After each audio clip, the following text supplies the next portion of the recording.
Hej alle sammen og velkommen tilbage til PokeM. Først og fremmest beklager, det har været lidt sløvt med videoer her på det seneste. Der er mange ting i gang i øjeblikket, og jeg glæder mig til at fortælle jer alle sammen om det, men det betyder også, at tiden er lidt knap i øjeblikket. Men i dag, der er jeg simpelthen nødt til at få tiden til at optage den her video, fordi at to af mine rigtig gode venner, Emma og Sepp, de var på bryllupsrejse i Japan, altså mekkaet for Pokémon fans, og de har lavet mig en mystery box, og jeg aner ikke, hvad der er i. Jeg tænker, at der er noget fra Japan i hvert fald. Det var i hvert fald sådan, som jeg kunne forstå det. Men jeg ved ikke, hvad det er. Det eneste, jeg ved, det er, at den er kæmpemæssig, den her kasse. Den kan ikke være på skærmen. Kan den være der? Sådan der. Okay, så der kan man nogenlunde se den. Den skal vi åbne i dag og se, hvad der er i. Og jeg er bare spændt. Lad os lige se her, hvad der står på brevet fra Emma og Sepp. Kære Mikkel, her i kassen finder du en mystery box lavet helt specielt til dig. Man. Det meste er fra vores tur til Japan. Hvorfor? Du giver så meget til communityet, så her er noget til dig. Hvor er I søde. Håber du kan lide det hele. PS, der er numre på alle pakkerne. PPS, vi havde kun julepapir.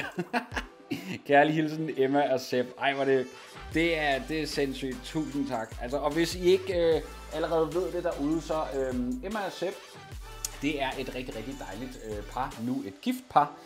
Som samler utrolig meget Pokémon og også er meget engageret i Let's Grade Cards blandt andet. Hvis man gerne vil grade kort, så kan man tjekke dem ud. Det er ikke en sponsoreret video eller noget, skal jeg lige sige.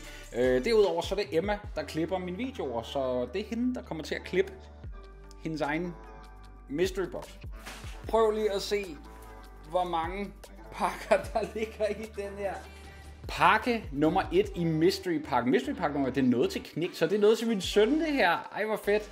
Okay. Han er ikke hjemme lige nu, mens jeg sidder og optager videoen desværre, men så kan jeg jo overraske ham, når han kommer hjem. Lad os se, hvad kan det være? Okay, nu jeg flotte bare. Jeg prøvede at gøre det pænt, det kunne jeg ikke finde ud af. Hvad er det? Er det Pokémon Uno? Nej, hvor sygt! Det er for vildt. Det her, det er helt perfekt. I ved det ikke, tænker jeg. Min søn er helt vild med Uno. Ej, hvor er det sindssygt. Og så for Pokémon Uno, så er hans dag altså reddet i dag, men hvor vildt. Noget, der kan sættes på noget. Noget, der kan sættes på noget. Noget, der kan sættes på noget. Hvad er det? Ej, hvor er det nice, mand. Det er OG Cubone artworket, det her. Hvor er det fedt. Nej, hvor er den fed. Noget, der kan sættes på noget, jamen det må jo så være et klistermærke. Det skal jeg lige have fundet et spot til, hvor det skal sidde på et tidspunkt. Nu er jeg jo i gang med, som sagt, at lave en hel masse nye ting, så det skal der nok komme opdateringer omkring. Men den her, den får helt sikkert en plads, når det bliver sat i gang. Det er helt sikkert, hvor det er fedt. Nummer 3. Til når frygten kommer. Til når frygten kommer. Okay. Jeg ved ikke, om jeg er lidt nervøs for den her. Til når frygten. Nej,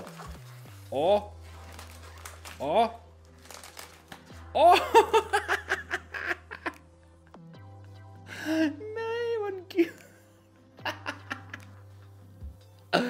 Den er sgu da for cute, den der. Prøv lige at se. En nuttet lille ansigt.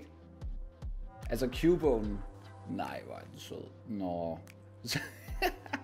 Den skal beskytte mig, det er helt sikkert. Den bliver... Vent lidt. Hvor kan den være? Der er totalt Cubone tema her i dag. Sådan der.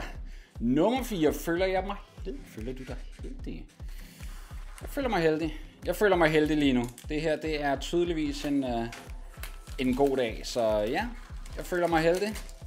Lad os se, hvad det betyder. Det betyder i hvert fald ikke, at jeg kan finde ud af at åbne pakker. Det er virkelig, virkelig dårligt til at... hvad er det? Fedt. Nej, hvor vildt. Jeg troede, det skulle være ren... Ej, det er One Piece, det her. Jeg troede, det var ren Pokémon. Vi får altså lov til at åbne noget One Piece også. For sindssygt. Okay, det sidder fast. Det sidder rigtig godt fast. Der er 2 pakker. Oh my god. Okay, så det her, det er japansk One Piece pakker. Og der er altså både en for det allerførste sæt, Romance Dawn, og så for sæt nummer 2. Det er altså nogle gamle pakker, det her efterhånden. Se, hvad vi kan gøre her. I OP2. Okay. Jeg havde altså ikke regnet med, at vi også skulle åbne alt muligt den her, men det er sgu da for fedt. Så nu kommer der altså lige lidt One Piece her til folket. Og man er altså ikke garanteret noget i de japanske pakker. Skal lige siges. Jeg tror, at det her er vores rare. Det er vores rare. Det er vores rare. Okay, så vi får en holo her. Som vores rare Roman Storm. Det første One Piece TCG, der udkom.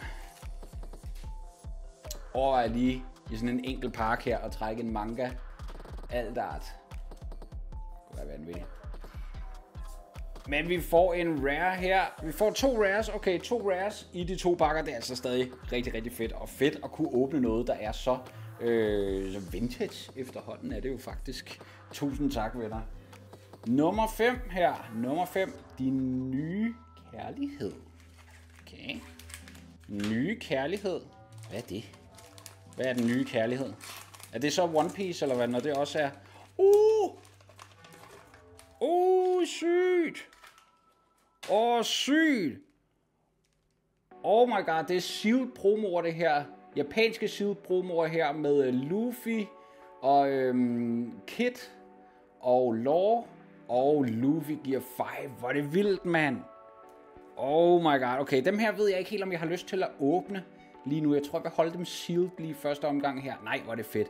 Det er nogle fede promokort, det her. Nej, hvor sindssygt. Altså, det popper bare op på skærmen her med alt muligt lækkert undervejs. Vi rykker videre i... Hvad står der her? Du vil spille med den, hvis jeg kunne. Jeg vil spille med den... Okay, nu gætter vi lige. I hvert fald kortformet, ikke? Jeg vil spille med den, hvis jeg kunne. Så det er enten fordi, jeg tænker det er fordi en japansk, enten er det en japansk, eller så er det en eller anden fed proxy. Det kunne også være en fed proxy. Altså noget, som nogen har lavet, altså et falsk produkt, men som bare er super, super fedt lavet. Se her, hvad kan det være? Nej, det er noget One Piece, det her. Okay, det er noget One Piece. Og det her, det plejer at være, jeg tror det er Dunkort eller noget.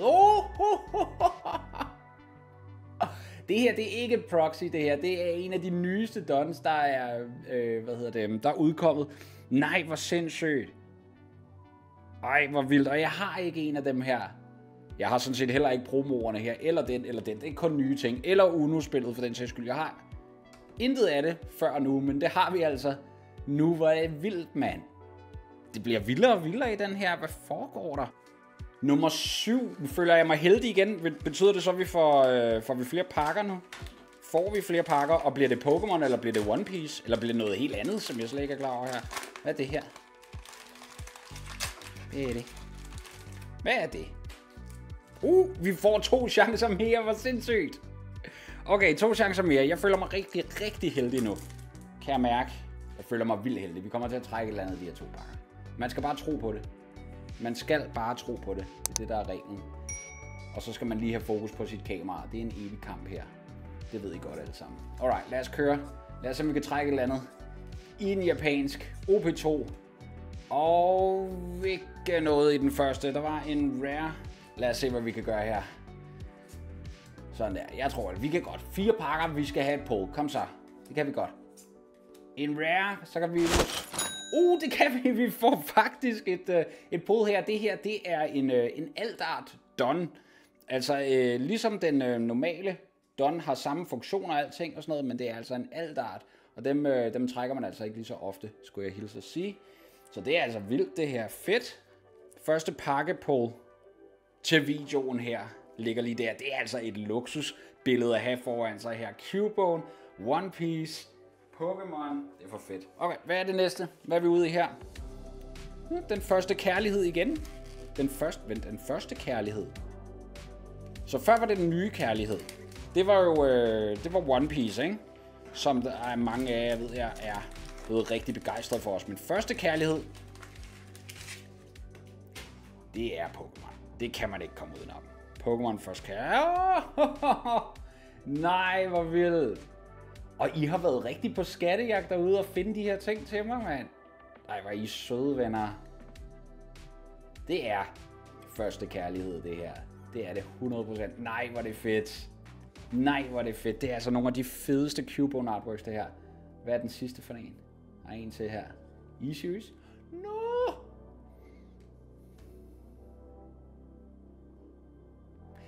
Hvordan kan man ikke lide Cubone? Jeg spørger. Og jeg svarer. Det kan man godt. Altså, det er for vildt, det her. Der var en, der spurgte mig på stream her for et par dage siden. Mikkel, har du fået noget nyt fedt hjem til samlingen? Og jeg måtte komme med sådan lidt et kedeligt svar, fordi at jeg har ikke rigtig haft råd til at købe noget sådan særligt nyt hjem til min egen samling. Og så modtager jeg den her pakke. Og så er der bare en milliard fede ting til min samling. Det kan jeg slet ikke komme over, mand. Det er for vildt, det her. Jeg kan ikke stoppe med at sige tak. Tusind tak. Det er for sindssygt. Den kan ikke være nede på mit bord, det her. Der er til den nye kærlighed. Til den nye kærlighed, som One Piece måske.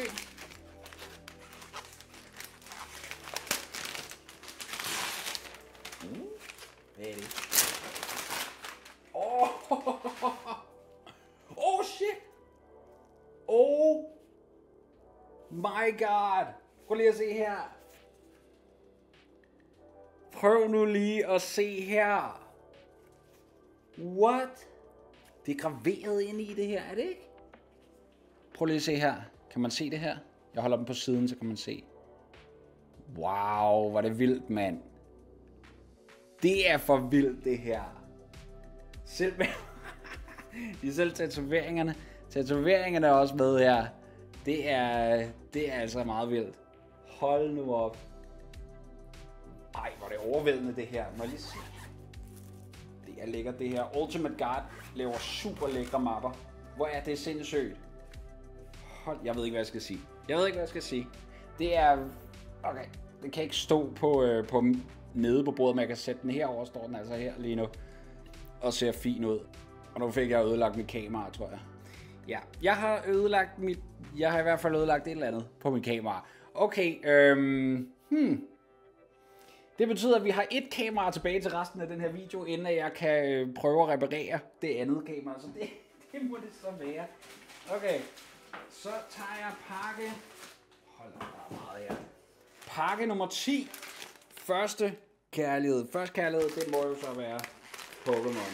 Og nu åbner jeg det hele her, fordi vi har kun et kamera. Så det bliver... Det er endnu en mappe. Endnu en mappe. Prøv du lige at se. Det er for vildt, det her. Det er for vildt, det her. Ej, det er for sindssygt. De her to mapper skal fyldes med kort, og så skal de stå som display. Det er helt sikkert. Nej, hvor er det vildt, venner. Hold nu op. Dyrk det. Det er for vildt. Okay. Den kommer også til at stå her. Stadig kun et kamera. Emma, når du sidder og klipper den, jeg beklager, at det lige pludselig er blevet sådan, men jeg har kun et kamera nu. Så det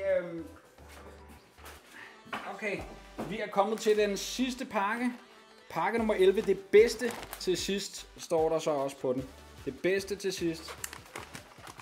Hvad kan det være? Det føles blødt.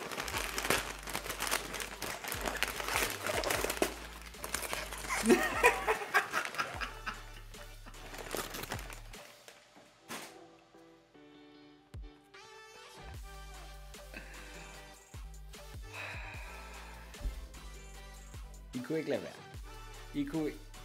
Det gik så godt. Det gik så godt.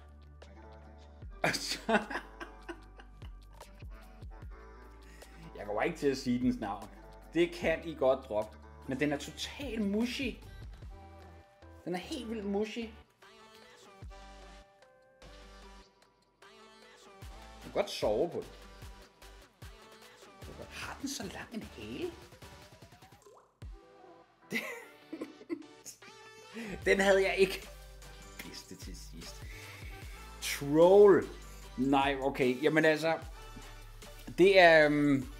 den her mystery box, det var absolut ikke, hvad jeg havde regnet med. Jeg ved heller ikke, hvad jeg havde regnet med. Men jeg er totalt overrasket over, hvor mange vilde ting, der er i den her. Tusind tak, venner. Jeg aner ikke, hvad jeg skal sige. Det er meget, meget overvældende. Tusind tak til jer alle sammen for at kigge med på den her video. Igen beklager, der ikke har været så meget på det seneste. Der skal nok komme mere. Nu har Emma og Sepp altså lige fået sat mig godt i gang her, kan jeg godt lidt fornemme på det hele. Så indtil vi ses næste gang, kan I have det rigtig godt.